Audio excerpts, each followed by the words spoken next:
महान राजा शिवी की कहानी। शिवी उशीनार राजा के पुत्र और भगवान विष्णु के भक्त थे। राजा शिवी अपने वचन, करुणा और न्याय को रखने के लिए जाने जाते थे। उनकी करुणा और न्याय के बारे में सुनकर अग्निदेव और देव इंद्र उनकी महानता और विनम्रता का परीक्षण करना चाहते थे। देवताओं ने शिवी की दान की सीमा की महानता का परीक्षण करने का निर्णय लिया। अग्निदेव ने कबूतर का रूप धारण किया और देव इंद्र ने एक बाज का रूप धारण किया। एक बाज का रूप धारण करते ही देव इंद्र ने अग्निदेव का पीछा करना शुरू कर दिया, जो एक कबूतर के रूप में थे। कबूतर शिवी चक्रवर्ती के महल में दाखिल हुआ, जहां वह उनके दरबारियों के साथ बैठा था। कबूतर चिल्लाया, हे राजा, मुझे बचा लो।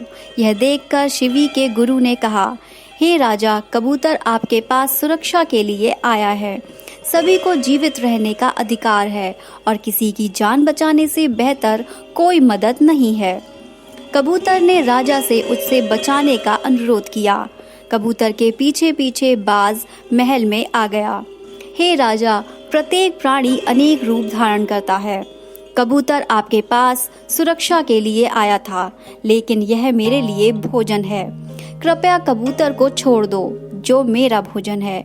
एक राजा द्वारा शासित देश में जो अपने लोगों को सुरक्षा नहीं देता है, वहाँ फसल नहीं होगी, बारिश नहीं होगी और भूमि बंजर हो जाएगी। लोग राजा को श्राप देंगे और अंत में ऐसा राजा नरक में जाएगा। दूसरी ओर उसने बेचारे बाज के बारे में सोचा, जो भूखा था और इतने लंबे समय से कबूतर का पीछा कर रहा था। शिवी ने बाज से कबूतर को छोड़ने का अनुरोध किया। राजा ने वादा किया कि वह उसे इससे भी स्वादिष्ट भोजन देगा। उसकी विनती सुनकर बाज ने उत्तर दिया, हे राजा, इस कबूतर से ज्यादा स्वादिष्ट कुछ नहीं हो सकता। और ब्रह्मदेव ने तय किया कि ये हमारे लिए भोजन है।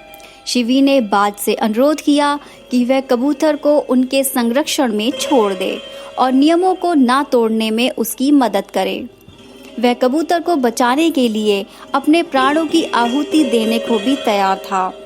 उसने बाज से कबूतर के अलावा और कुछ मांगने को कहा। बाज ने राजा से उसकी दाहिनी जांघ का मांस देने को कहा, जो कबूतर के वजन के बराबर है। तुरंत शिवी ने दरबारियों को तराजू लाने का आदेश दिया। उसने कबूतर को तराजू के एक सिरे पर रख दिया और अपनी जांघ काटने लगा। वह अपना मांस कितना भी काट रहा था, वह तराजू को संतुलित नहीं कर सका। कबूतर के वजन की बराबरी ना कर पाने पर उसने तुला के दोनों छोर पर बैठने का फैसला किया। शिवी के इस कदम को देखकर अग्निदेव और देव इंद्र ने अपनी पहचान प्रकट करने का फैसला किया। उन्होंने राजा शिवी से कहा कि वे अपने मनुष्यों के प्रति दया और सुरक्षा के लिए उनकी इच्छा की परीक्षा लेने आए हैं। उन्होंने घोषणा की कि राजा शिवी ने इस परीक्षा को सफलतापूर्वक पास किया है और उनका नाम उनके प्रेम और करुणा के लिए सदियों तक जाना जाएगा। तो दोस्तों, इस कहानी से हमें ये सीख मिलती है कि हमेशा सही काम करें, जैसा कि राजा शिवी ने ईमानदारी दिखाई और वह इतना प्रतिबद्ध था कि वह कबूतर की रक्षा के लिए अपनी जान देने को तैयार था।